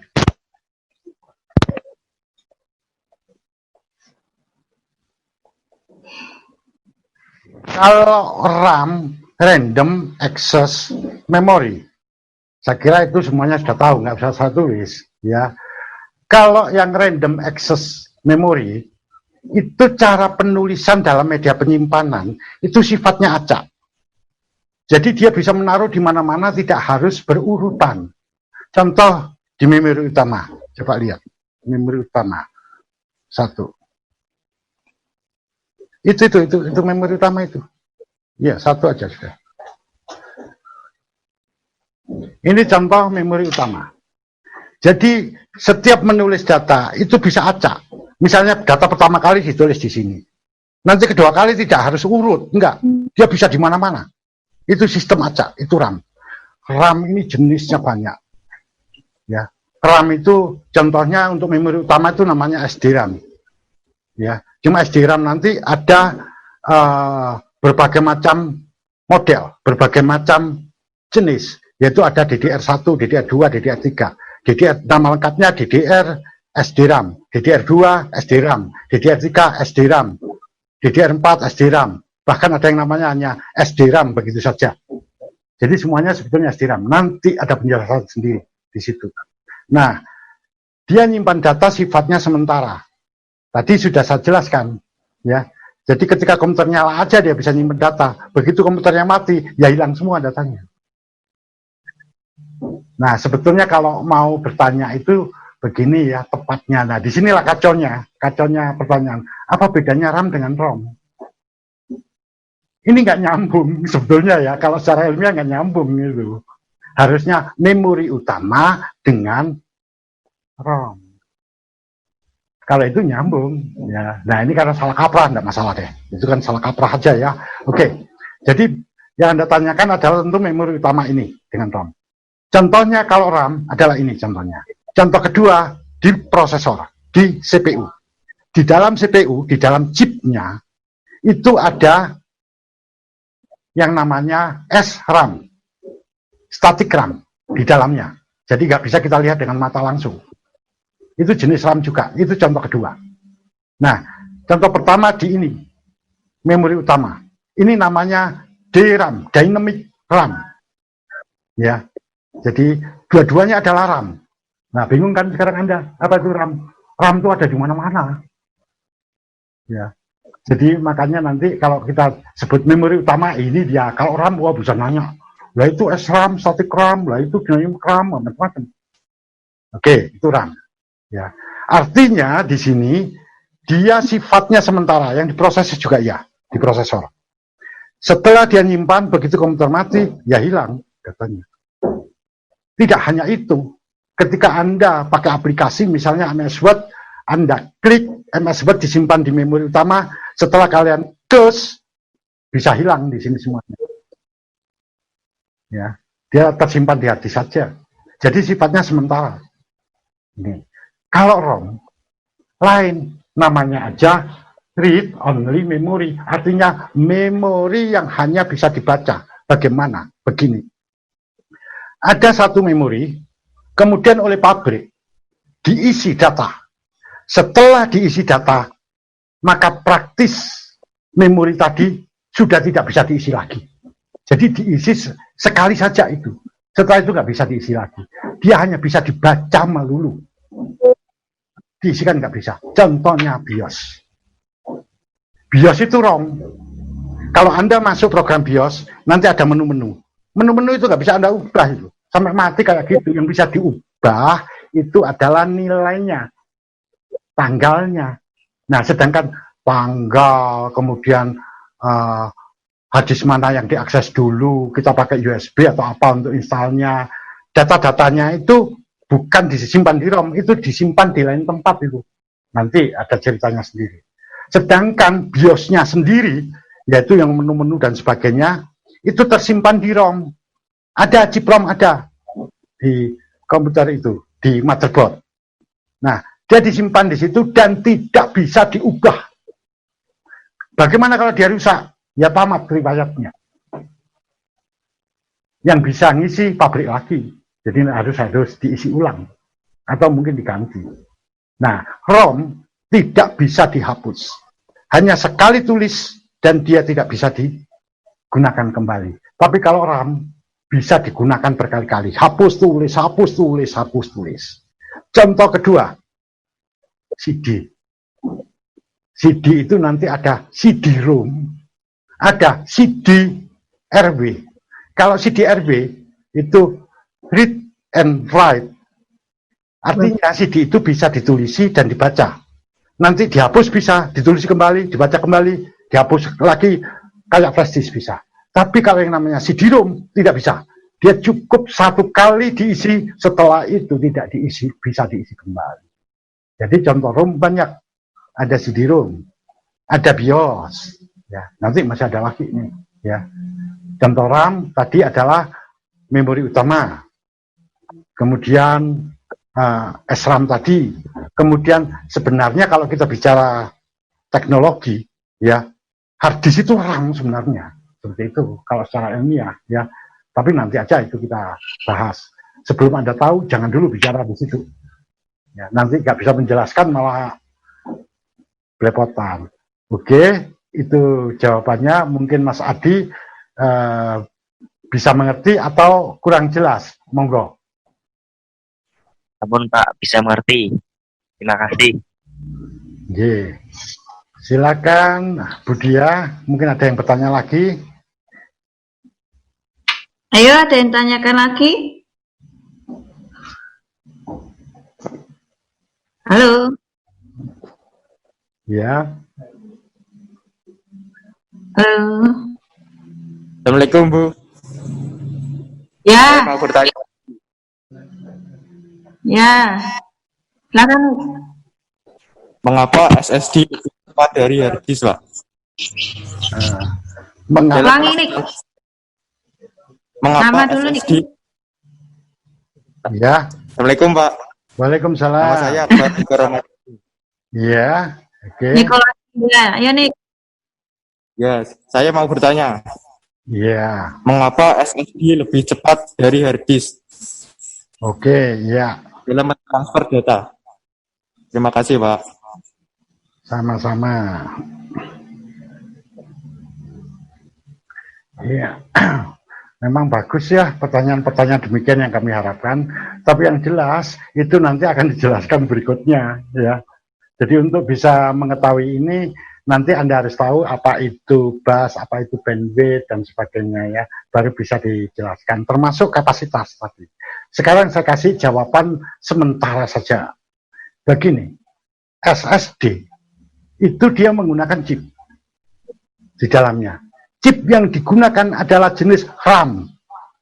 Sama kayak ini, tapi lain jenis. Tapi sama-sama RAM-nya.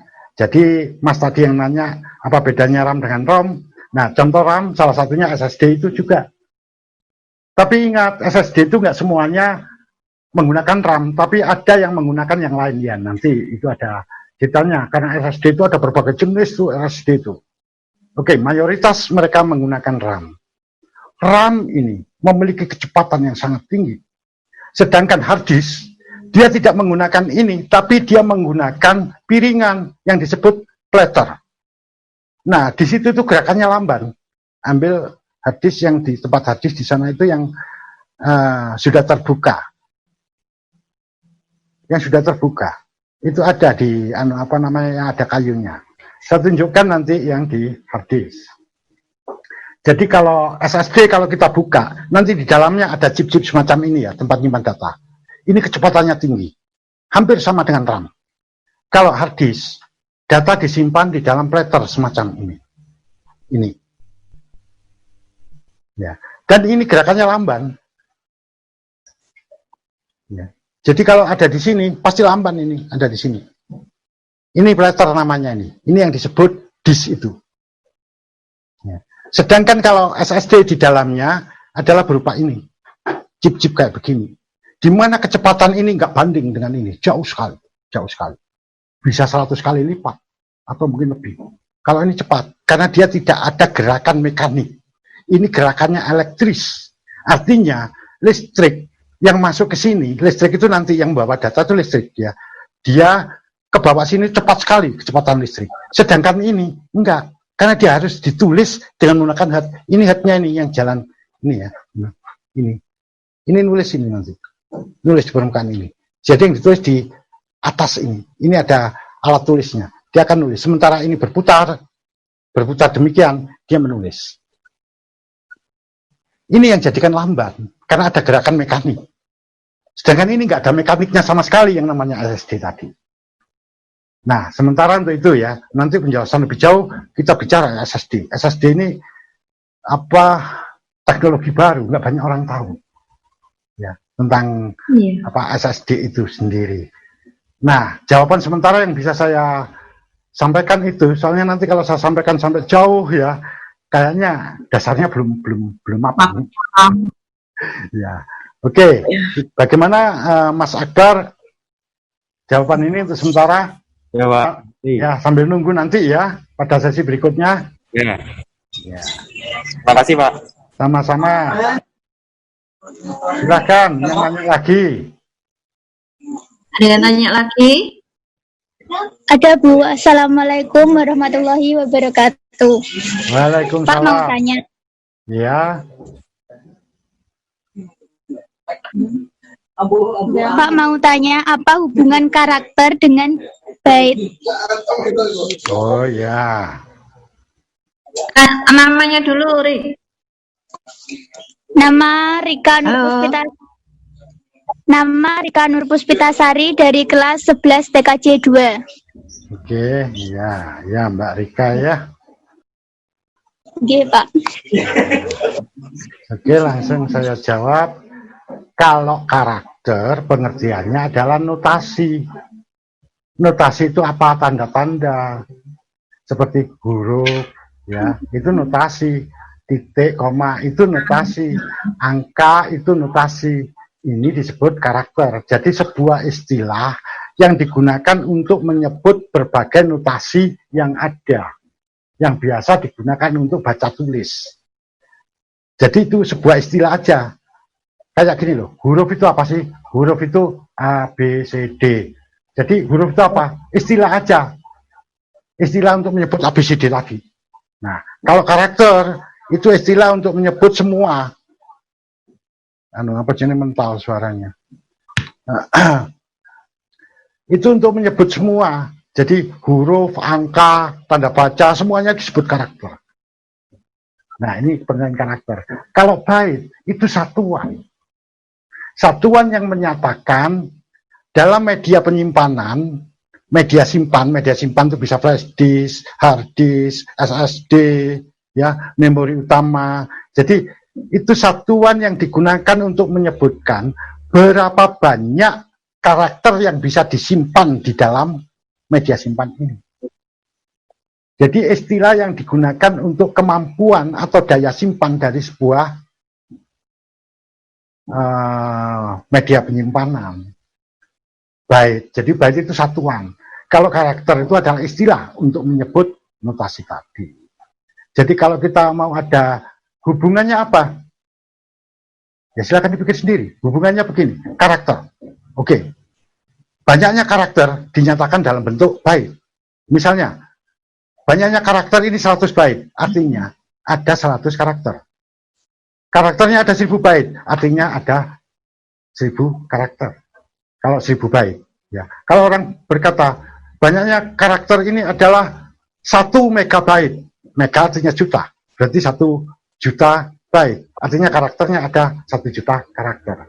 Jadi bait itu sebuah istilah yang merupakan satuan untuk menyebutkan banyaknya karakter. Bagaimana Mbak Rika? Iya Pak, sudah jelas. Ya. Silakan. Terima kasih. Ya, sama-sama. Ini Bu, ya, biarkan mereka bertanya dulu, Bu. Jadi supaya nanti nggak ada kendala di belakang. Jadi yang mau bertanya silakan dulu.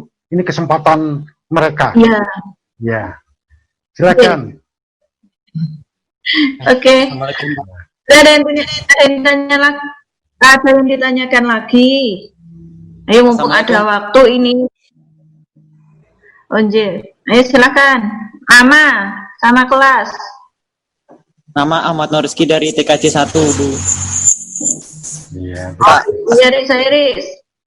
Pak, kan dari VGA graphic card ke monitor kan terjadi transmisi data. Ya. Mau bertanya, jenis apa transmisi datanya dari graphic card ke monitor sehingga bisa mengoutput gambar atau grafis? Apa transmisinya? Maksudnya itu dia ditransmisi dalam bentuk apa begitu? Ya jenisnya transmisi datanya ke gambar atau ke grafisnya itu, Pak. Oke. Atau munculnya gambar gitu dah. Ya, Ya, sejenis gitulah. Ya, dari Oke. Oke. Nah, begini ya. Untuk melihat ini memang ya nanti kita bahas selanjutnya ya. Ini akan sulit saya mengatakannya. Ini ya kalau nggak tahu dasarnya. Oke, di sini begini aja. Saya jawab sebagai pengantar awal ya. Bagaimana sih data itu ditransmisi dari komponen ke komponen yang lainnya, dari satu komponen ke komponen lainnya, itu nanti dalam sinyal-sinyal listrik. Sinyal-sinyal listrik ini yang nanti dikenal dengan nama bit, ya, yang dikodekan dengan 01. Jadi 01 itu bukan angka, sebetulnya simbol sinyal listrik ini. Nah, dia nanti akan berjalan seperti itu. Ada caranya itu nanti. Contohnya aja gini, satu karakter disimbolkan dengan 8 bit. Nanti ada itu. Dia akan berjalan secara bersamaan. Nah, contohnya seperti ini. Dari keyboard seperti itu, kemudian dikirimlah ke memori utama, dari memori utama akhirnya ke monitor. atau ke graphic card ya, dari Notebreed ke graphic card baru ke monitor. Semua dikirim dalam bentuk sinyal-sinyal seperti tadi. Ketika dari graphic card kemudian menuju ke monitornya, itu sudah lain loh. Nanti bentuk apa transmisinya, karena nanti begini ya, kalau dari motherboardnya itu masih sinyalnya sinyal digital. Nah, apa sinyal digital? Nah, ini kan repot lagi ya. Saya harus jelaskan dulu bit byte ini untuk bisa menyebutkan digital. Nah, sinyal digital kemudian akan diubah ini oleh graphic card ini menjadi sinyal analog. Nah, baru ketika dia sudah menjadi sinyal analog, keluar ke monitor, itu dalam bentuk sinyal analog. Tapi itu untuk monitor yang VGA, yang pakai GESU. Kalau misalnya monitornya pakai HDMI, ya, atau DVI, jadi kan monitor nanti macam-macam tuh, ya, itu enggak. Jadi memang sinyal digital langsung ke digital itu langsung. Makanya dia berjalan jauh lebih cepat. Kalau yang pakai VGA, monitor yang masih tipe VGA, lamban. Jadi nanti tetap bentuknya tadi, baik itu digital maupun analog, ini masih dalam bentuk sinyal listrik penyampaiannya. Nah, sinyal listriknya itu bagaimana? Untuk itu ya harus tahu mekanisme transmisi data. Jadi yang akan kita bahas setelah ini. Nah, seperti itu, Mas. Siapa tadi? Akbar ya. Akbar ya tadi ya. Gimana, Mas Akbar? Rizky, Pak. Iya, Mas. Ahmad Nur Rizky. Ya, Mas Rizky. Alhamdulillah sudah paham, Pak. Iya. Ya. Terima kasih. Sama-sama. Ya nanti tentu Anda akan lebih paham nanti ya, pada urusan berikutnya pasti akan paham itu. Barang siapa yang sudah bertanya, dia pasti ingat dengan pertanyaannya, saat dijelaskan pasti dia akan lebih paham dari yang lain gitu. Silahkan kalau ada pertanyaan yang lain.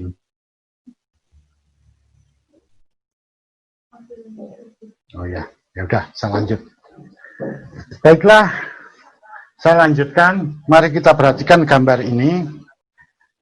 Antar komponen-komponen elektronika, coba yang itu dikecilkan ya supaya enggak ya.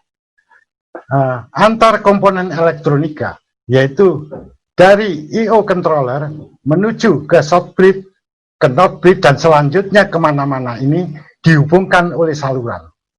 Saluran ini saya tuliskan hanya satu garis saja. Aslinya tidak demikian. Jadi untuk menghubungkan contoh dari chip ini, shortbread ke notebread, kalau komputernya tipe 32 bit, dia akan ada 32 kabel yang untuk menghubungkan itu. Kalau dia tipe komputernya adalah, motherboardnya adalah 64 bit, maka dia ada 64 kabel yang menghubungkan dua ini. Begitu juga dari sini ke sini. Juga ada 64. Ini ke sini juga begitu. Ini ke sini juga begitu. Tergantung dia tipenya berapa. Kalau 32 bit berarti ada 32 kabel. Kalau dia 64 bit, dia 64 kabel. Nah, di sini kenapa saya gambarkan menjadi satu kabel aja, biar simpel. Kalau biar sederhana, kalau saya kasih 64 bit, 64 kabel, tentu Anda akan bingung nanti. Ya, itu yang penting. Dan jalan-jalan ini, penghubung-penghubung ini yang dikenal dengan nama bus. Jadi bus itu adalah saluran berupa kabel-kabel yang menghubungkan komponen satu dengan komponen lainnya. Saluran apa? Ya saluran listrik. Ya, entah listrik itu berupa data atau apa. Ya, jadi di sini disebut sebagai bus.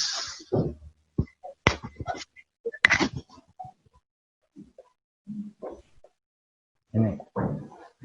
Bus itu artinya jalur. Setiap jalur ini jumlahnya ada banyak saluran, ada banyak kabel. Jadi sekarang gini, kalau begitu bus itu apa Pak? Kalau Anda sudah paham ini, Anda bisa ngomong dong. Bus itu apa? Saluran-saluran berupa kabel-kabel yang berfungsi untuk menyalurkan sinyal-sinyal listrik atau data dari komponen satu ke komponen lain pada motherboard, enak. Pasti Anda bisa bikin sendiri itu, dengan paham itu bisa membuat kalimat sendiri. Tak usah menghafal. Saya ulang. Jadi mungkin kata-kata saya ini saat ini saya bicara, nanti kalau saya ulang lagi kalimatnya akan berbeda, tapi maknanya sama. Bus adalah sekumpulan kabel-kabel sebagai saluran yang menghubungkan komponen satu dengan komponen lainnya yang ada motherboard, tempat lintasan data lewat. Nah, atau saya katakan lagi, bus adalah sekumpulan saluran berupa kabel-kabel pada permukaan motherboard yang menghubungkan komponen satu dengan komponen lainnya yang berfungsi untuk transmisi data. Silahkan membuat kata-kata sendiri. Kata kuncinya adalah sekumpulan kabel sebagai saluran menyalurkan atau mentransmisi data dari komponen satu dengan komponen lainnya. Itu sudah kuncinya. Silahkan dibuat kalimat sendiri. Saya harapkan setelah penjelasan-penjelasan saya ini, Anda semua bisa menjadi penulis, pengarang dengan kalimat sendiri tanpa nyontek. Oke, ya. Itu adalah pengertian dari bus tadi. Nah, sekarang pengertian dari chipset. Ya. Ingat, ini pemahaman. Begini ya, saya berikan motivasi sedikit pada kalian. Kalau saya sedang mengajar misalnya, dimintai tolong untuk menjelaskan sesuatu. Pak, tolong saya dijelaskan, ini ada acara di sana. Kapan? Sekarang, berangkat saya. Ya.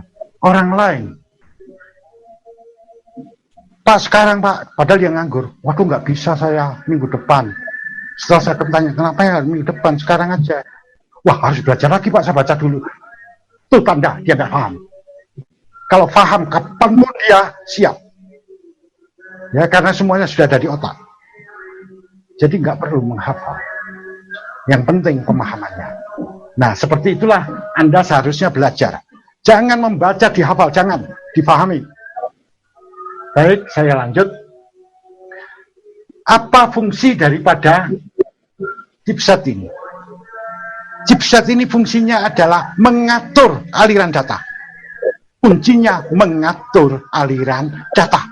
Jadi, shortbreed mengatur aliran data dari mana? Dari alat input menuju ke notebreed. Atau sebaliknya, dari notebreed menuju ke alat input. Mengatur aliran data. Jadi dia itu penghubung data dari notebreed menuju ke alat input atau ke alat output, atau dari alat input menuju ke notebreed.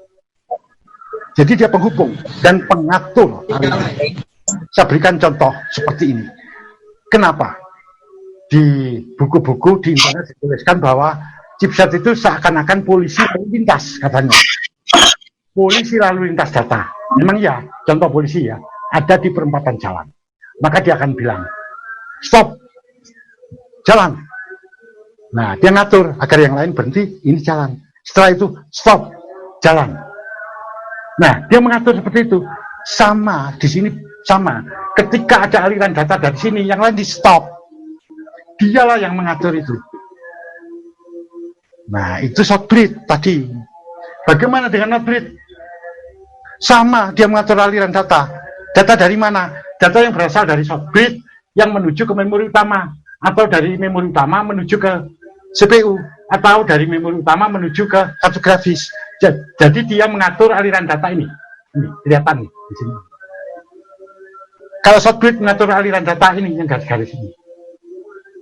Jadi sekarang kalau kita ditanya, chipset itu apa? Gampang aja. Chip yang ada di motherboard yang berfungsi untuk mengatur aliran data dari komponen satu ke komponen lainnya. Ditanya lagi, chipset itu kalau untuk chipset yang model lama itu ada berapa? 2, yang satu shortbreed, satu notebreed. Shortbreed fungsinya apa? mengatur aliran data dari alat input menuju ke not bridge atau sebaliknya dari not bridge menuju alat output. Nah, kalau not bridge mengatur aliran data dari short bridge menuju memori utama CPU atau ke kartu grafis, atau sebaliknya dari CPU ke memori utama dan seterusnya. Enak. Sekarang cobalah berlatih di rumah. Tulislah apa fungsi pada chipset. Nanti kan satu halaman penuh. Ya, sudah bisa jadi pengarang nih setelah ini. Nah, ini fungsi daripada chipset tadi. Nah, sekarang saya berikan sejarah. Mengapa disebut short bridge, mengapa not bridge? Begini. Ini disebut short bridge, ini tadi kan penghubung. Yaitu penghubung dari komponen satu ke komponen lain. Menghubungkan aliran data. Short bridge itu berasal dari kata south, artinya selatan, dan bridge. Kalau south ini artinya selatan,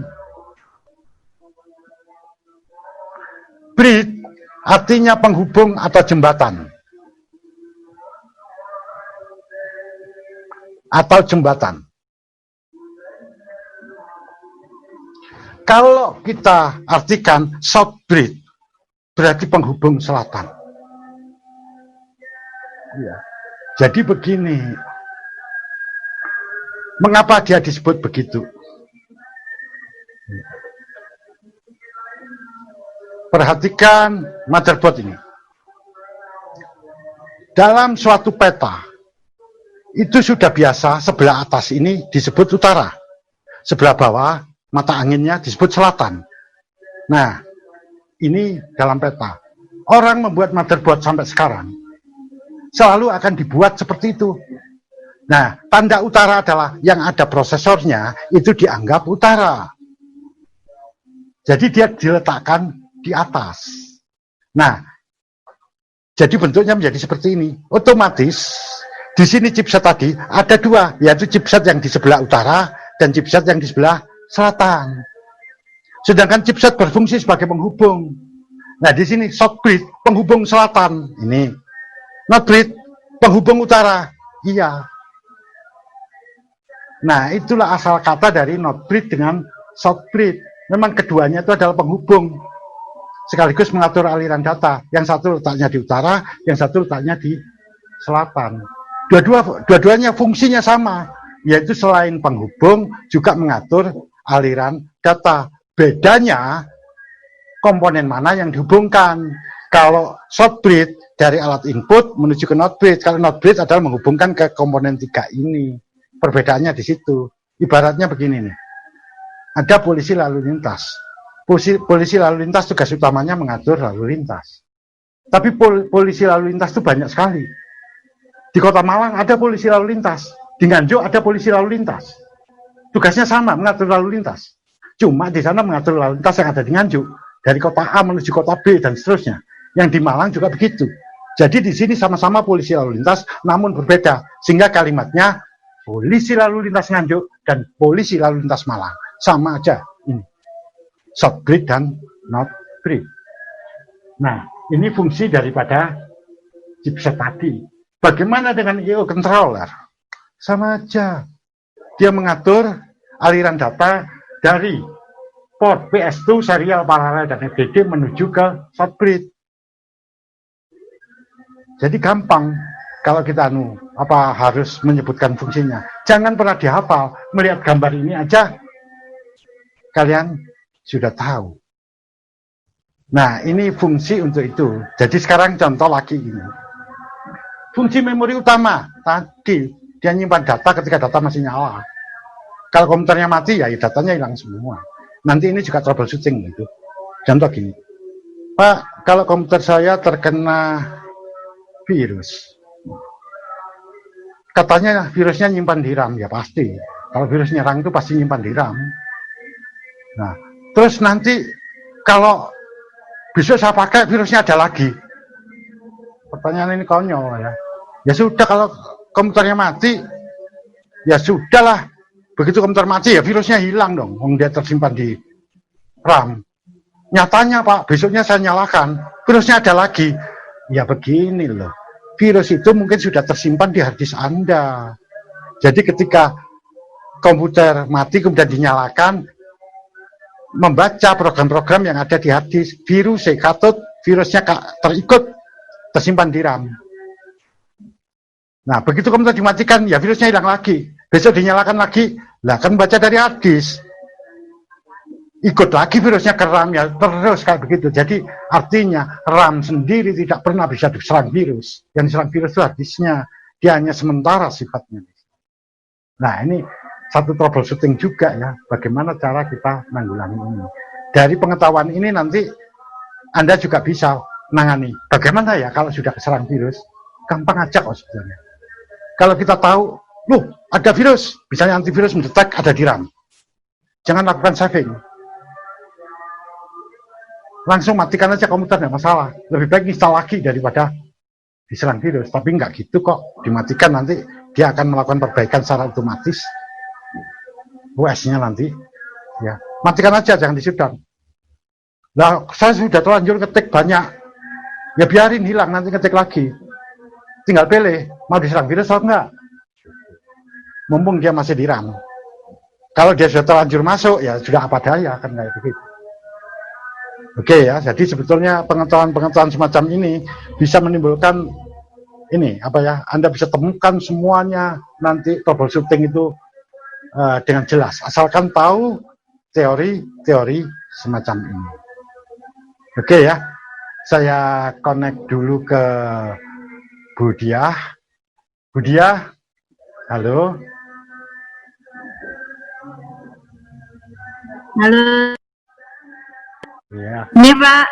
Bagaimana Bu? Saya rasa mungkin anak-anak capek kayaknya biasanya kayak begitu. Kalau anak-anak kira-kira diperkirakan nggak capek ya saya teruskan. Tapi kalau capek saya sudahin aja daripada nanti malah nggak bisa masuk. Nggak masuk nanti. Ini aja. Kalau menurut saya mungkin cukup ini dulu saja Pak. Untuk materi selanjutnya diteruskan nanti. Nah, nanti misalkan anak ada pertanyaan Pak ini? Ada sesi pertanyaan? Ya kalau sudah capek nggak usah Bu. Pertanyaan mungkin bisa disalurkan Vicon-nya akan datang atau melalui WhatsApp, WA, grup WA, silahkan. WA bisa? Bisa. Oh gitu. Jadi kalau menurut saya misalkan ini kan sudah hampir 2 jam lebih. 2 jam lebih materinya sampai nanti misalkan anak-anak ada yang tanya, nggak apa-apa nih Pak. Misalkan ada yang belum jelas, tanya lewat WA, grup yang ada nggak apa-apa nih? Nggak masalah, memang disediakan untuk itu, grup WA-nya.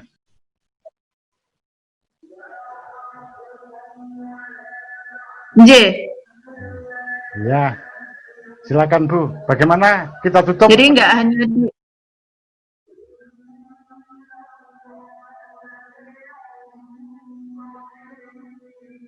ya, kita tutup dulu aja Pak, nanti dilanjutkan misalkan ada pertanyaan lewat WA nggak apa-apa gitu nggih.